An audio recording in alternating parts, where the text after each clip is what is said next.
미세먼지 때문에 마스크를 쓴 시민들의 모습입니다.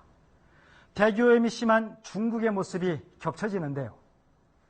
이런 심각한 미세먼지를 줄이지 못하면 8년 뒤에는 수도권에서만 한 해 2만 6천여 명이 대기오염으로 조기 사망할 수 있다는 불길한 예측까지 나오고 있습니다. 핵심은 경유차입니다.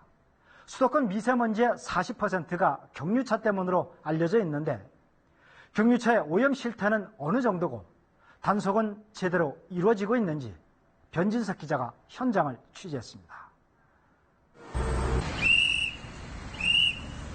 경유차 매연 단속에 나선 공무원들이 학원 차량 한 대를 멈춰섭니다. 가속 페달을 밟자 검사기계 틈으로 검은 매연이 쏟아져 나옵니다. 기준치를 20%포인트가량 초과했습니다. 느닷없이 보니까 좀 당황스럽네요. 그러면 날아온 게 여지가 한 번도 없습니다. 길을 막고 시간을 들여야 하는 검사라 항의가 거세고 진행도 쉽지 않습니다. 15분이 잡아가다 못 잡아놓으면 그냥 그런데. 기계 조작도 서툴러 단속 효과도 높지 않습니다. 아니 뭐라 해서 보내준 거는?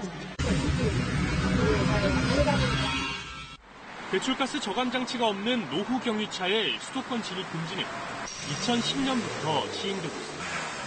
하지만 인천시와 경기도는 예산과 인력이 없다며 사실상 단속을 포기했습니다. 서울시 역시 단속 카메라가 7대에 불과할 정도로 열악한 상황입니다. 도로를 막고 단속을 하는 데는 한계가 있습니다.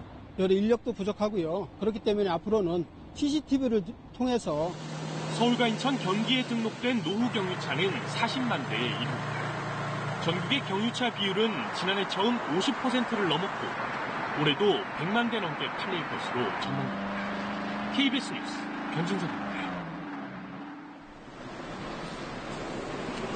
도심을 오가는 자동차들입니다. 이 가운데 경유 승용차가 40% 이상이나 됩니다.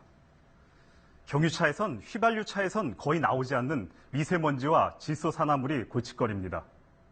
질소산화물은 공기에서 반응해 더 많은 미세먼지를 만듭니다. 특히 직경이 2.5 마이크로미터보다 작은 초미세먼지는 폐와 혈관에 들어가 폐 질환을 일으키고 암까지 만들어 사망률을 높입니다. 노후 경유차는 더 큰 문제입니다.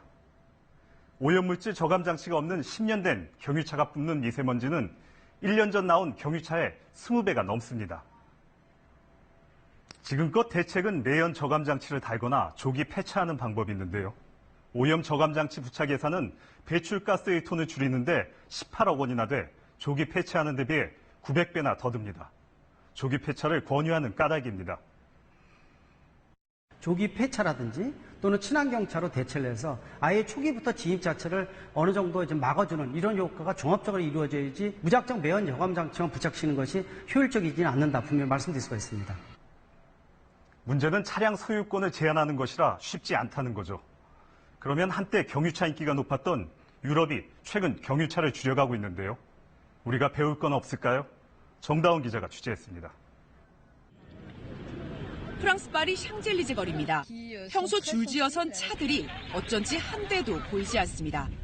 한 달에 한 번 차 없는 거리를 시행한 날입니다. Notre projet, c'est vraiment de faire en sorte qu'il y ait moins de véhicules polluants. À Paris, nous allons avoir plus de transports en commun. Là, c'est un travail très... 프랑스는 지난해 7월 유해물질을 많이 내뿜는 오래된 관광버스와 화물차를 파리 도심에 들어오지 못하게 했습니다. 2020년부터는 10년 넘은 경유차의 도심 진입도 전면 금지할 예정입니다. 이웃나라 독일은 경유차 세금을 크게 올렸고 네덜란드의 경우 2025년부터 휘발유나 경유 차량을 아예 못 팔게 하는 법안을 추진하고 있습니다. 이런 제도 시행 이후 경유차 이용률이 줄면서 유럽 국가의 미세먼지 배출량은 시행 전보다 평균 7%, 최고 58% 준 것으로 나타났습니다. Et ce moteur diesel longtemps privilégié, cela a été une erreur. Il faut progressivement revenir dessus avec intelligence et pragmatisme. Je connais... 세계 각국이 주목하고 있는 건 전기차와 수소전지차 같은 친환경차. 친환경차에 대한 세금이나 주차 혜택 같은 것은 국내에서도 당장 할 수 있는 정책입니다. KBS 뉴스 정다원입니다.